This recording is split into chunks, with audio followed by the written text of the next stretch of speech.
Bonjour et bienvenue pour ce 80e épisode de Raptor Kiff. Aujourd'hui nous nous retrouvons pour le match opposant les Toronto Raptors aux Indiana Pacers. Le match se déroule d'ailleurs à Toronto, l'avant-dernier match à domicile. Et Toronto ce soir qui, avec une victoire, serait assuré d'être le premier de la conférence Est pour la saison régulière, tandis que Indiana est en train de batailler pour une place à domicile aux playoffs, c'est-à-dire une place dans les 4 premiers. Ils sont actuellement 5e avec un match ou un demi-match au goal average de retard sur Philadelphia et un match de retard, je crois, sur Cleveland, donc très important pour Indiana. Ceci dit, Indiana est assuré d'être au play-off. Toutes les équipes à l'Est, les 8 premières sont déjà assurées d'être au play-off puisque les Détroit Pistons 9e ont trop de retard. Ceci dit, de retour sur ce match, avec une petite notation particulière pour les Toronto Raptors qui, si ce soir remportaient le match, établirait un record de victoires sur une saison puisqu'ils en ont 56, c'est-à-dire qu'ils ont égalisé le nombre de matchs records réalisés il y a 2 ans. Il leur reste 4 matchs pour battre ce record. Donc cela commence par ce soir.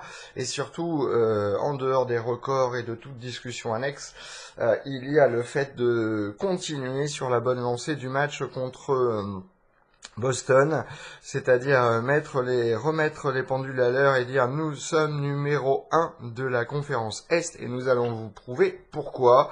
Et c'est ce qui s'est passé lors du dernier match. Et là, je pense que Toronto a besoin de prouver la même chose, de prouver qu'ils ont une des meilleures défenses de la ligue et une des meilleures offenses.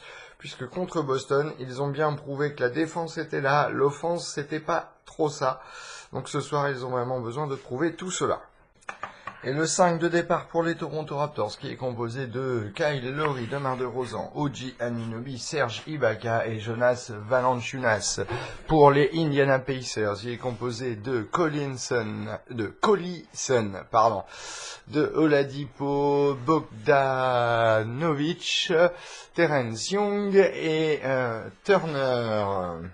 Après 4 minutes et 23 secondes de jouer dans ce premier quart-temps, les Toronto Raptors mènent 11-4. Il y a beaucoup de déchets dans ce match, mais par contre la défense des Raptors était à la hauteur du dernier match qu'ils ont eu contre Boston.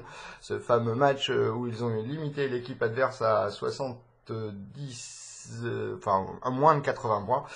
Et là, franchement, c'est vraiment un très bon début de match de la part des Raptors qui, défensivement, sont bien en place et qui coulent.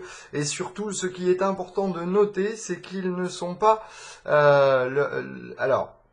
habituellement, les Toronto Raptors jouent leur défense devant leur banc.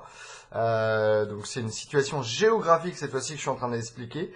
Donc devant leur banc, elles jouent en défense en seconde mi-temps. Et là aujourd'hui, ce qui est pas mal, c'est que la défense, et c'est le moment où ils jouent leur meilleure défense bien entendu. Et là, ils jouent défense à l'opposé, c'est-à-dire face au banc d'Indiana. Et pourtant, ils arrivent à avoir une défense qui est posée, qui interrompt bien le jeu d'Indiana. Bon, ceci dit, Indiana a loupé quelques paniers. Mais on a un DeRozan qui fait un bloc, on a un contre, on a Ibaka qui a fait un contre encore, on a Jonas Valanciunas qui vient de faire un contre. Ça ressemble beaucoup au départ du match qu'il y a eu contre Boston, à la différence que aujourd'hui c'est Toronto qui mène dès le départ 11-4 face aux Pacers. Il reste 2 minutes 44 à jouer dans ce premier quart-temps et les Raptors mènent 18-6. C'est 5 minutes, voire même 6 minutes consécutives de jeu où les Pacers n'ont pas pu marquer un point, tout du moins un panier. Hallucinant. Je dis tout du moins, mais en fait, ils n'ont pas marqué un point, ni lancer franc, ni panier à 2 points, ni panier à 3 points. Bref, un très bon début de match pour les Toronto Raptors, avec des bonne phase de jeu défensive. C'est même pas des phases de jeu, c'est que pour l'instant ils sont bien concentrés en défense dans ce début de match. Et puis Indiana qui n'arrive pas à percer réellement la défense de Toronto. Bon, bien sûr, ça risque de changer, mais c'est vraiment très impressionnant. Et à la fin du premier quart-temps, les Toronto Raptors mènent 26-14. Dommage, ils menaient 26-8 à 1 minute de la fin du premier quart-temps et ils ont laissé l'intensité qu'ils avaient défensivement baisser un petit peu en fin de quart-temps. Ce qui a permis à Indiana d'inscrire 6 points consécutifs et les Raptors seulement 2. Après 5 minutes de match, de jouer dans ce deuxième quart-temps, les Toronto Raptors mènent 32-22 et le banc des Raptors qui fait tout son possible défensivement, surtout un grand Siakam ce soir déjà avec 2 contres dans ce début de deuxième quart-temps. Et pourtant, Indiana qui revient petit à petit. Bon, certes, il y a toujours 10 points d'avance pour les Raptors, mais là, l'intensité d'Indiana a été plus importante. Et c'est un Lance Stevenson, comme à son habitude, le chien fou, qui est en train de faire des siennes et de créer pour Indiana.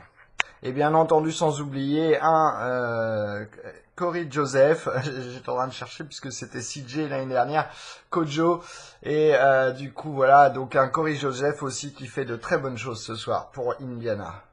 Il reste 5 minutes et 23 secondes à jouer dans ce deuxième quart-temps et un petit arrêt de jeu pour une revue vidéo puisque sur une attaque des Raptors et un presque ballon volé par Indiana, Jonas Valanciunas, en attrapant le ballon assez haut avec sa main gauche, avait son coude droit en fait un petit peu en arrière et Sabonis qui est rentré en essayant de venir pour faire une pression sur Jonas qui est rentré dans le coude droit du coup de Jonas Valanciunas. Donc nous avons un petit arrêt de jeu pour revue vidéo. D'ailleurs, j'entends que la revue vidéo a été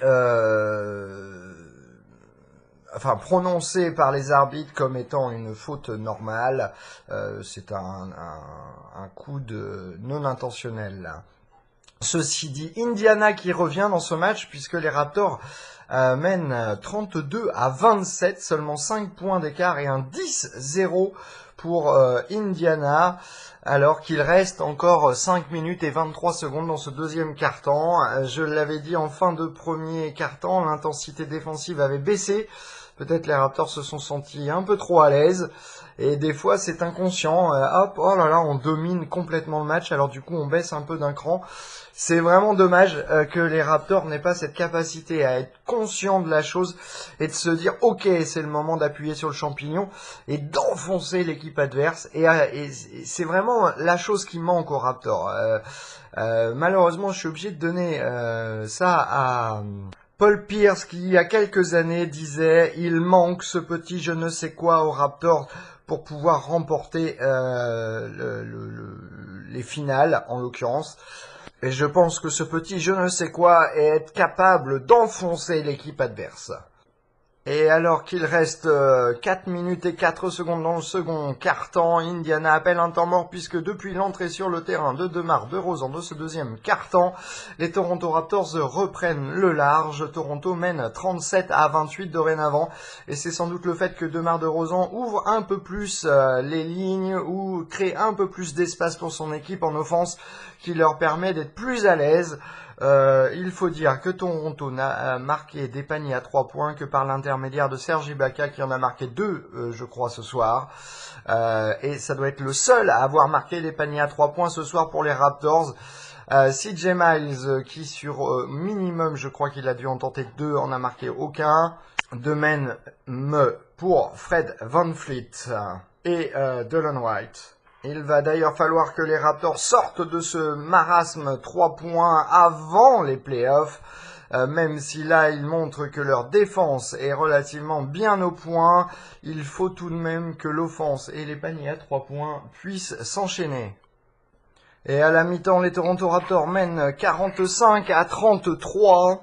Et malgré un deuxième quart-temps qui aura plutôt été à l'avantage d'Indiana, Toronto maintient son avance de 12 points.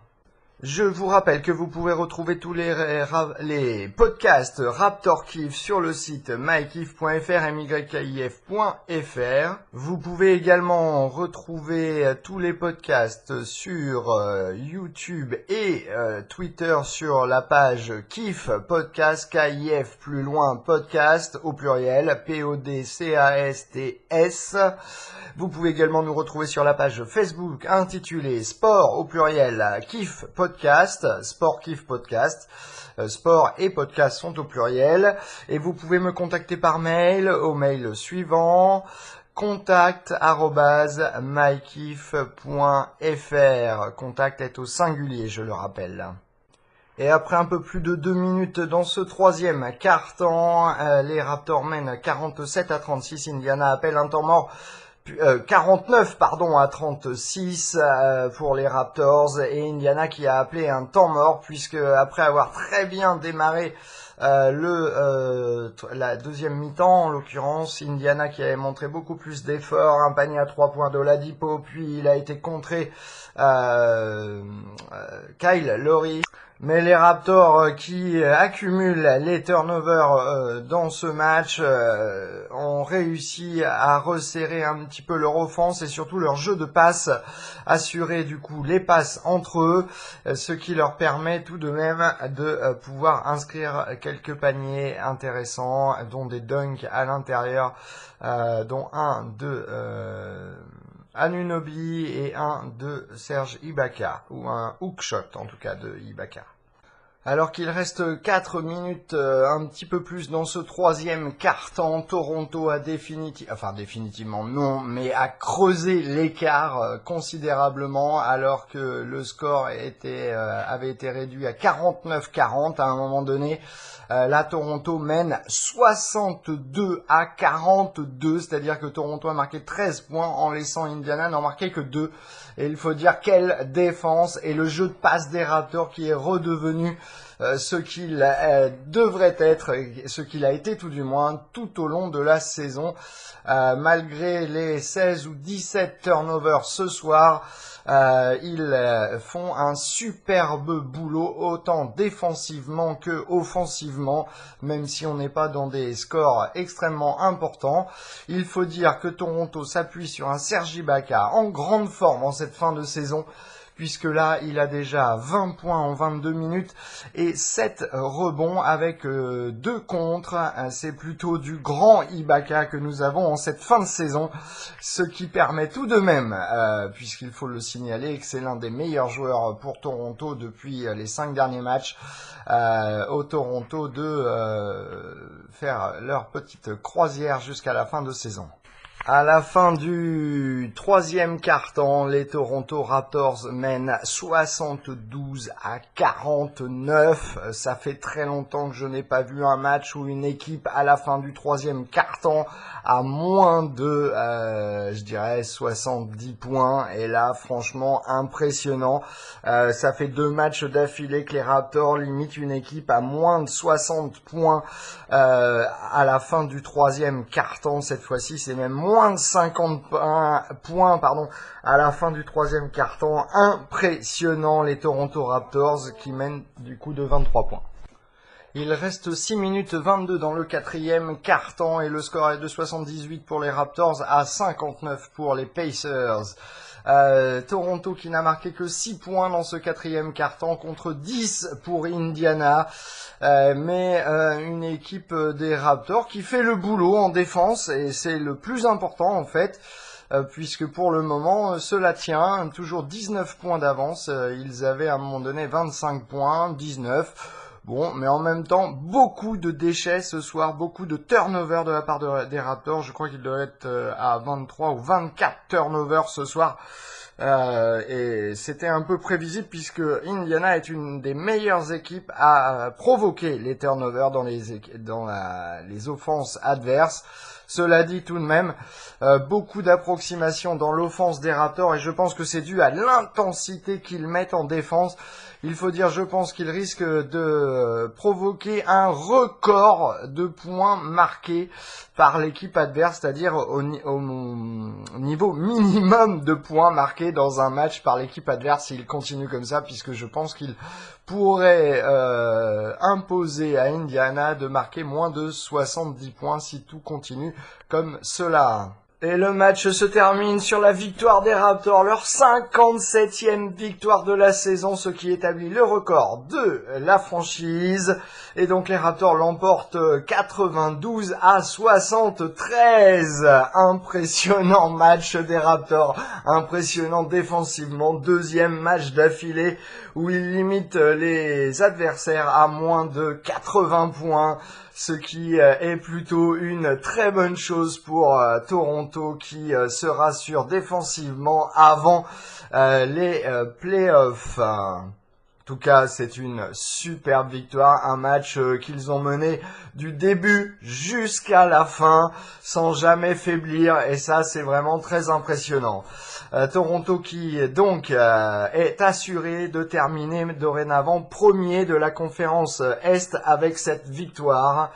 Vraiment, voilà, félicitations aux Toronto Raptors et à cette équipe, cet effectif, ce collectif même qui cette saison aura fait un superbe boulot et qui a démontré que ok, ça arrive qu'on ne soit pas dans la meilleure forme comme ils l'ont été pendant 10 jours, mais là ils ont changé la donne.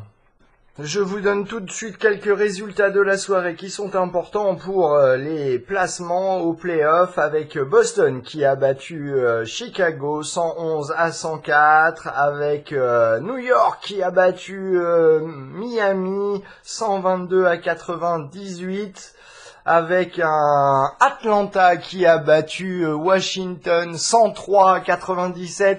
Et puis, pour la 3e et 4e place, le choc de la soirée entre Philadelphie et Cleveland qui a tourné à l'avantage de Philadelphie 132-130.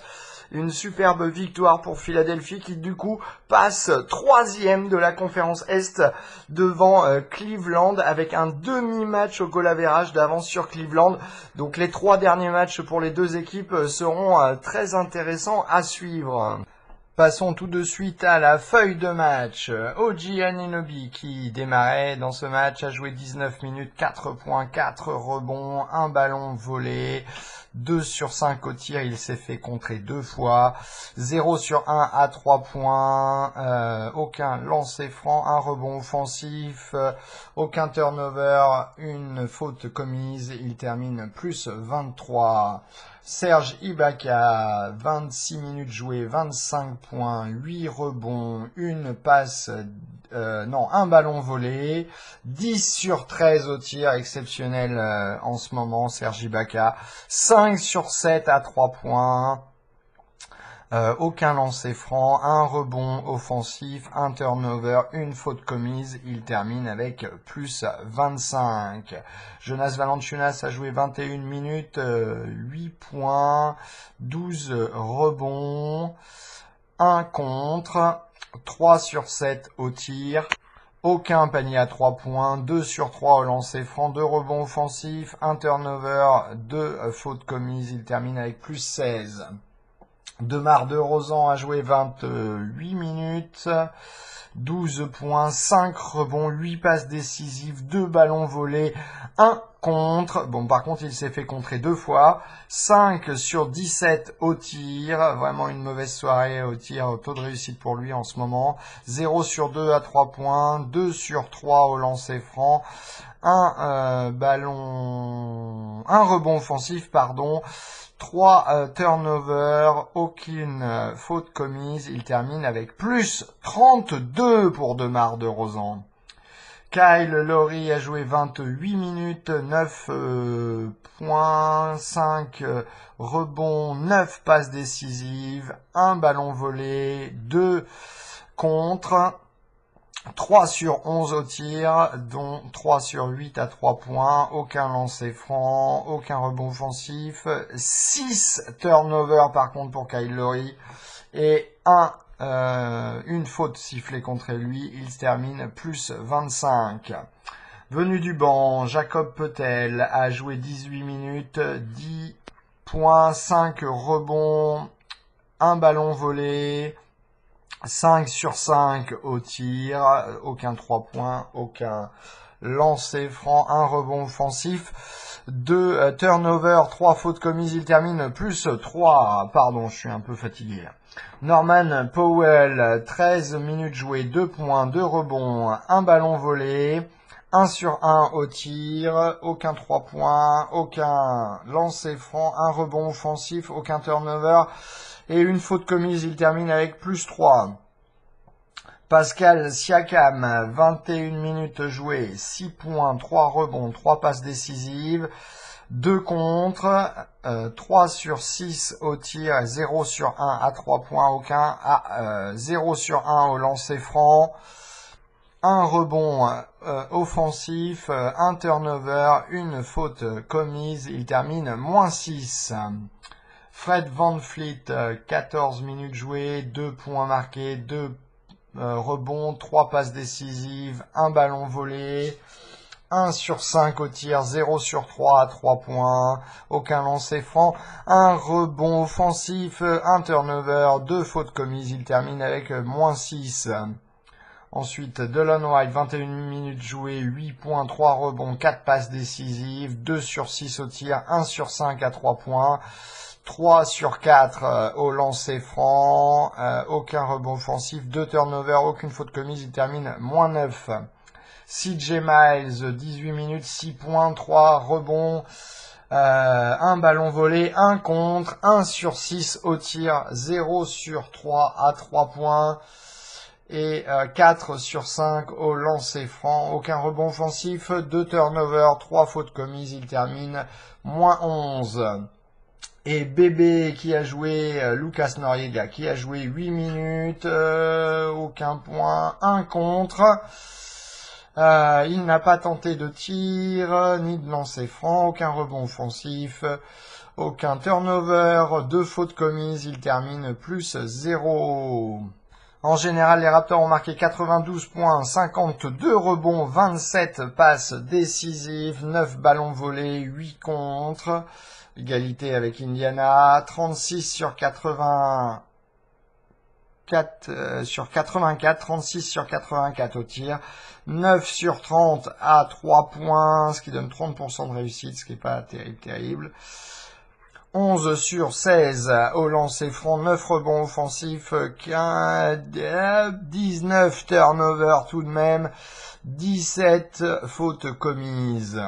Et pour Indiana, nous avons 73 points marqués pour 44 rebonds, 16 passes décisives, 8 ballons volés, 8 contre, 26 sur 87 au tir, ce qui donne 30%, enfin 29,9% de réussite, 7 sur 21 à 3 points, ce qui leur donne 33,3% de réussite, 14 sur 20 au lancer franc, 12 rebonds offensifs, 12 turnovers et 21 fautes commises pour Indiana. D'ailleurs, pour Indiana, il n'y a pas un seul joueur qui ait marqué plus de 10 points dans le 5 de départ. C'est du coup des joueurs comme Glenn Robinson, le troisième du nom, Lance Stevenson et Trevor Booker qui ont marqué tous les trois. Ah non, pardon. Glenn Robinson, le troisième, et Trevor Booker, 12 points et 11 points respectivement. Il n'y a vraiment pas eu de joueurs qui ont su trouver la cible ce soir pour Indiana. Et en même temps, quand on voyait la défense des Raptors, cela ne m'étonne pas. Allez, les étoiles et les flocons. Alors, je donnerai une grosse étoile à Serge Ibaka pour sa performance vraiment exceptionnelle au niveau de son salaire, je dois dire. Ensuite, nous avons un Demar DeRozan qui, malgré le fait qu'il n'ait pas scoré beaucoup, a fait tout le reste très bien. Il a même défendu très correctement dans ce match, tout comme Kyle Lowry. Il faut dire le 5 de départ qui accumule les bonnes performances lors de ces deux derniers matchs, même si au niveau du taux de réussite au tir, cela n'est pas encore au point, en tout cas pas en cette fin de saison. Alors peut-être qu'ils se préservent, mais en même temps, à eux deux, ils ont 17 passes décisives et ils n'ont pas joué dans le 4e quart-temps, ce qui explique, mais quand même, ils ont sur 27 passes décisives de l'équipe, il y en a 17 pour les deux meneurs.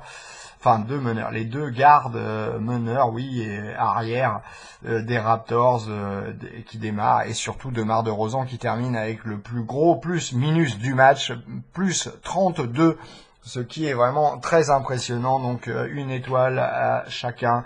Une étoile bien entendu pour le coach des Raptors, Dwayne Casey, qui a fait vraiment un superbe boulot et qui empoche du coup non seulement lui, mais toute l'équipe, bien entendu, une 50e victoire cette année.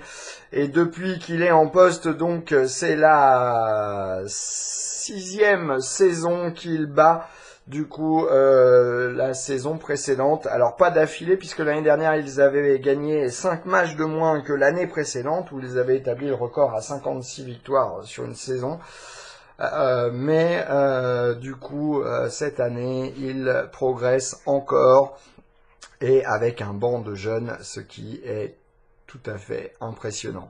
Et ma toute dernière étoile reviendra à OG Anunoby qui, malgré le manque de stats, a fait un superbe boulot défensivement sur Oladipo, l'empêchant de marquer. Rendez-vous compte que Oladipo, qui a une moyenne à presque 23 points par match, n'en a marqué que 5 aujourd'hui en 21 minutes de jeu. Il a été 2 sur 9 au tir et 1 sur 3 à 3 points. Il a même été 0 sur 2 au lancer franc. Bon, le lancer franc, on s'en fout un peu, mais c'est pour vous dire si OG Anunoby et Norman Powell, qui a dû le garder aussi, ont fait un excellent boulot sur le meilleur joueur de Indiana. Voilà, on se retrouve pour le prochain match dans 2 jours, même pas, dimanche soir à 6h heure de Toronto, puisque le match se déroule à Toronto. Et du coup, ça nous fait un départ de match à minuit heure française, ce qui est plutôt bien. Et le match sera à Orlando Magic contre les Toronto Raptors. Et je le rappelle, à Toronto, le dernier match de la saison régulière à domicile. Voilà, allez, à dimanche soir. Ciao les copains.